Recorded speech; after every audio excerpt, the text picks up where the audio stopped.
मैं धन्यवाद करता हूँ। प्रभु ने फिर से मौका दिया कि मैं आप सबों के बीच में इस मोबाइल के माध्यम से प्रभु का वचन आप में दे सकूँ। आप सबको प्रभु यीशु मसीह के नाम में जय मसीह की। आप ये मत सोचिए कि प्रभु ने हमें मुश्किल झेलने के लिए छोड़ दिया, नहीं, वो सदा हमारी देखभाल करता है और हमें बहुमूल्य बना के रखा है, क्योंकि हम और आप उसके लोग हैं जो उसकी शक्ति को जानते हैं, पहचानते हैं और उसकी आराधना निरंतर करते रहते हैं। आइए, इससे पहले कि मैं वचन में जाऊं, हम छोटी सी प्रार्थना करें। धन्यवाद परमेश्वर आज की शाम के लिए।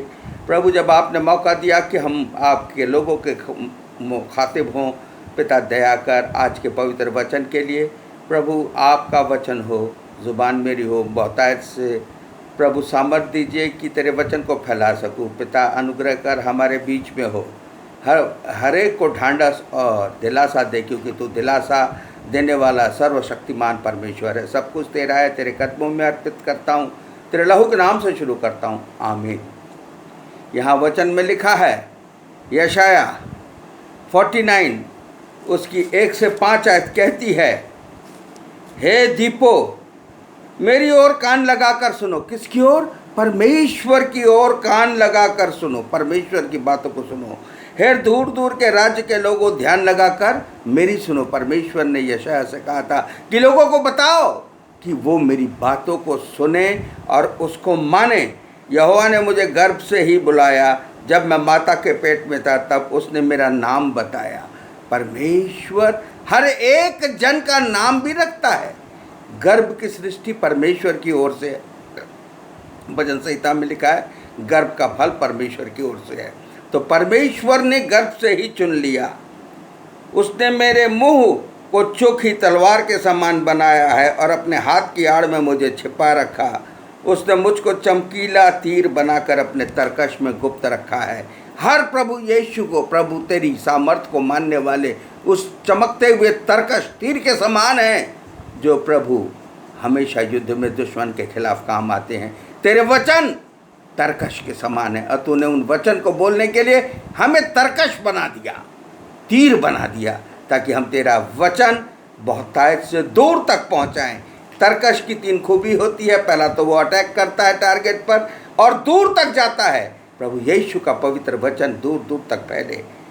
यहाँ कहता है, तरकश में गुप्त रखा है और मुझसे कहा, हे मेरे दास इज़राइल, मेरा दास इज़राइल है, मैं तुझसे अपनी महिमा प्रकट करूँगा। इज़राइल कौम है, परंतु हम चुने हुए लोग हैं जो परमेश्वर के अनुग्रह से उसके समीप आए हैं। प्रकट करूँगा। तब मैंने कहा, मैंने तो व्यर्थ परिश्रम किया, मैंने व्यर्थ ही अपना बल खो दिया। तो भी निश्चय मेरा न्याय यहोवा के पास है और मेरे परिश्रम का फल मेरे परमेश्वर के हाथ में है।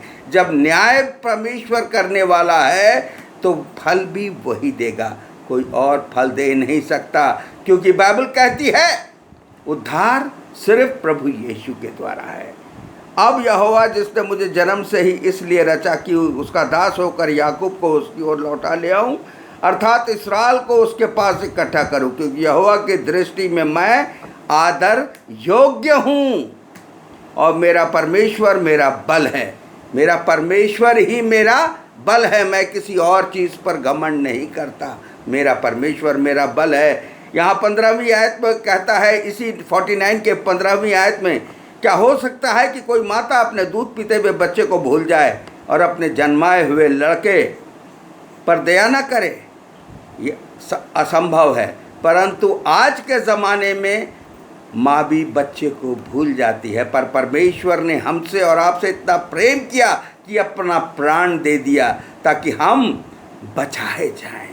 उसके लहू के द्वारा खरीदे गए हैं। इसलिए क्या कहता है? हाँ, वह तो भूल सकती है परंतु मैं तुझे नहीं भूल सकता। यह परमेश्वर का वादा है कि मैं तुझे नहीं भूल सकता। देख, मैंने तेरा चित्र अपनी हथेली पर खोद कर बनाया है। चित्र हथेली पर, एल्बम में नहीं रखा है, हाथ में रखा है। जब भी मैं अपना हाथ देखता हूँ तो मुझे तेरा चित्र नजर आता है। हम कितने प्रिय हैं, कितने अनमोल हैं।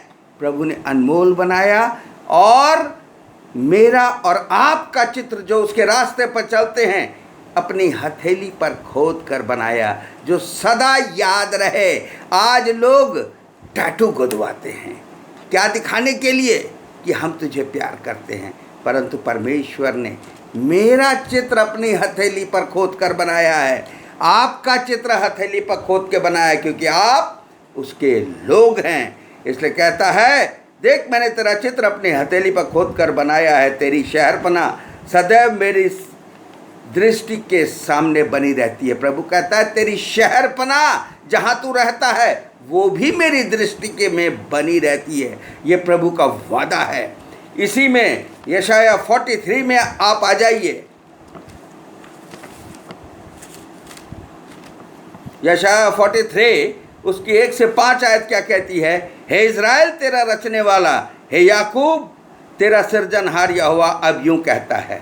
कौन कहता है? यहोवा कहता है, सृजनहार कहता है। हमारा सृजनहार क्या कहता है? मत डर, इन बातों से मत डर। अब तरह तरह की विपदाएं आपदाएं आ रही हैं, अंतिम समय है, इन बातों से न डर। भूडोल होंगे, अकाल पड़ेगा, महामारी होगी, ये सब होना शुरू हो गया है। मेरे पिता का आना निकट है, परंतु याद रख मत डर, क्योंकि मैंने तुझे छुड़ा लिया है। मैंने तुझे, परमेश्वर ने अपना पवित्र लहू बहाकर हमें और आपको छुड़ा लिया है, कफारा दे दिया गया है। जब तू जल में तू मेरा ही है, तो मैंने तुझे नाम लेकर बुलाया है, चित्र बनाया है, चुना है, तू अनमोल है और तुझे नाम लेकर बुलाया है। मुबारक हैं वे जिनको परमेश्वर नाम लेकर बुलाता है और चुनता है। हम उसके चुने हुए और बुलाए हुए लोग हैं।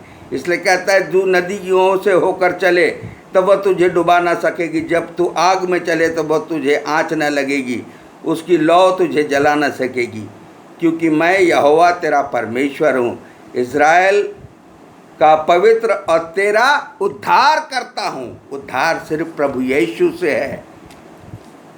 इसमें आप देख सकते हैं इसी की 10 से 11 आयत में, 43 की 10 से 11 आयत क्या कहती है?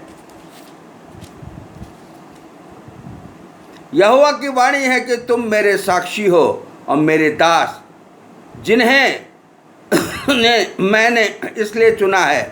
मैंने तुझे किस लिए चुना है? There is a purpose. चुना है कि समझकर तेरी प्रतीति करें और यह जान लो कि मैं वही हूँ। मुझसे पहले कोई परमेश्वर न हुआ और न मेरे बाद कोई होगा। मैं ही यहोवा हूँ, मुझे छोड़ कोई उद्धार करता नहीं है। उस उद्धारकर्ता ने अपना पवित्र लहू हमारे लिए बहा दिया। इसी में आ जाए हम भजन संहिता 33 की 13 से 18 आयत क्या कहती है?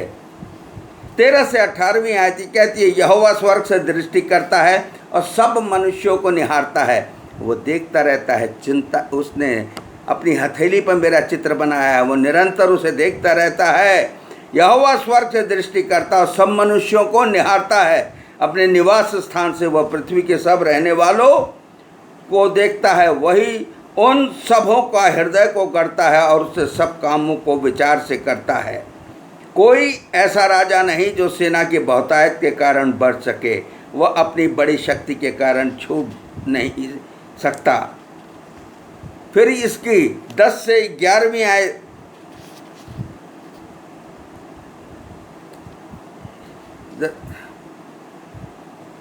इसमें कहता है, बच निकले के लिए घोड़ा व्यर्थ है और अपने बड़े बल के द्वारा किसी को नहीं बच सकता। देखो यहोवा की दृष्टि उसके डरवैयों पर और उन पर जो उसके करुणा पर आशा रखते हैं बनी रहती है। क्या कहता है? कब बनी रहेगी यहोवा की दृष्टि? देखो यहोवा की दृष्टि उसके डरवैयों पर। डरवैये का मतलब उसके बताए हुए रास्ते पर चलते हैं और कोई ऐसा अपराध नहीं करते जो प्रभु की दृष्टि में बुरा हो। इसलिए कहता है उन पर उनकी करुणा की आशा रखते हैं, बनी रहती है। हमारी करुणा कहाँ से मिलेगी? मुझे सहायता यहोवा की ओर से मिलती है। इसलिए वो कहता है कि वह उसके प्राण को मृत्यु से बचाएगा और अकाल के समय वो उनको जीवित रखेगा। इसी में निकाल लीजिए, क्योंकि समय बहुत कम है। मत्ती 4 बाब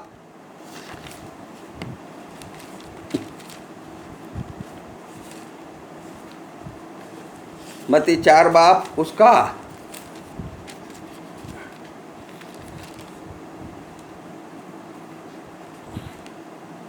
18 से 22 आयत क्या कहती है? मत्ती 4 उसकी 18 से 22 आयत यहाँ कहती है,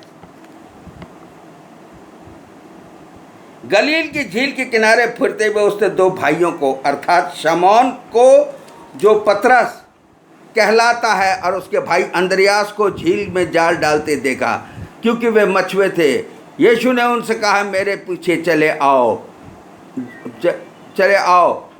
तो मैं तुमको मनुष्यों का पकड़ने वाला बनवाऊंगा। वे तुरंत जाल छोड़कर उसके पीछे हो लिए। मैंने तुम्हें नाम लेकर बुलाया है। यहाँ पर प्रभु यीशु ने 2 भाइयों को, शमौन को जो पतरस कहलाता था और उसका भाई अंद्रयास को झील में क्या करते देखा? परमेश्वर काम नहीं कर रहे थे, अपने जीव को उपार्जन कर रहे थे, मछली पकड़ रहे थे, और परमेश्वर ने उनको नाम लेकर बुलाया। यहाँ वचन कहता है, और वो उसके पीछे हो लिए। जब परमेश्वर की आवाज़ सुनो तो उसके पीछे हो लो। इसी बाइबल में रेफरेंस है, जक्कई जो मसूल लेने वाला था, उसने परमेश्वर को नहीं देखा था, ना परमेश्वर ने उसको देखा था, परंतु उसका चित्र मेरे परमेश्वर की हथेली पर बना हुआ था। जब वो उधर से गुजर रहा था, जक्कई के हृदय में ये लालसा उठी, आशा उठी कि वो करुणा में परमेश्वर को मुझे देखना है। तो वो नाटा होते हुए भी, अपनी कमियों को होते हुए भी उसने हिम्मत नहीं हारी। वो गुलर के पेड़ पर चढ़ गया। और यीशु मसीह ने, जिसको ना तो उसने देखा था ना यीशु ने, परंतु जैसे ही प्रभु गुलर के पेड़ के नीचे आया, उसने क्या कहा था जक्कई से? हे जक्कई, नीचे उतरा, तेरे घर में आज उद्धार आया है। इतना मात्र था, नाम लेकर बुलाया। और आज भी वो मुझे और आपको नाम लेकर बुलाता है। मेरे अजीजों, आप चुने हुए हो, बेशकीमती हो। उसने आपको, आपका चित्र अपनी हथेली पर बनाया है। उसने चुना है, जैसे पतरस और अंद्रयास को चुना। कहने को तो इज़राइल में बहुत से लोग थे, हर एक को नहीं बुलाया, उसने चुना। ऐसे ही उसने मुझे और आपको चुना है, ताकि वो अपनी महिमा प्रकट कर सके। और इस पीरियड में, जैसे भजन संहिता 33 में लिखा है कि वो अकाल मृत्यु से और अकाल के समय तुझे संभाले रहेगा, मत डर। क्योंकि जहाँ जहाँ भी परेशानियाँ आएंगी, यशाया 43 में जहाँ जहाँ परेशानियाँ, जल से, अग्नि से, किसी चीज़ से, बीमारी से, मैं तेरे साथ हूँ, क्योंकि मैं तेरा उद्धार करता हूँ। मेरे अजीज़ों, अपने परमेश्वर को उद्धार करता जानो और उसे समीप आ जाओ, तो सारी चिंताएं उस पर डाल दो, तो वो तुम्हें अवश्य, उसका वादा है, क्योंकि वो जीवित परमेश्वर है। वही अल्फा, वही ओमेगा है, वो वही आदि और वही अंत है। वो आपकी और मेरी रक्षा करेगा। आइए हम अपने रक्षक के कदमों में जाएं। धन्यवाद दे। धन्यवाद पिता परमेश्वर, तेरे पवित्र वचन के लिए और तेरे हौसले के लिए मेरे पिता, जो तू अपने लोगों को देता है। प्रभु होने दे कि लोग तेरे समीप आएँ और तू उनको महिमा दे। मेरे पिता, तूने हम सब का चित्र अपनी हथेली पर बनाया है, चुना है, नाम लेकर बुलाया है। मेरे पिता, तो क्यों कर हम परेशानियों में होंगे? तू हमें सामर्थ है, तू हमारा गढ़ है, आपदा में हमारा सहायक है। जब जब मेरा भक्त मुझे पुकारेगा, मैं उसकी सुन लूँगा, ऐसा तेरा वादा है। पिता, दया कर, सबको अनुग्रहित कर, हर एक जन को छू और उनको ये एहसास दे कि वो तेरे पवित्र कदमों में आए। ये समय प्रभु तेरे अध्ययन, मनन और तुझे ग्रहण करने का है। सब कुछ तेरा है, तेरे कदमों में अर्पित करता हूँ। पिता, पुत्र, पवित्र आत्मा के नाम से मांगता हूँ, आमीन।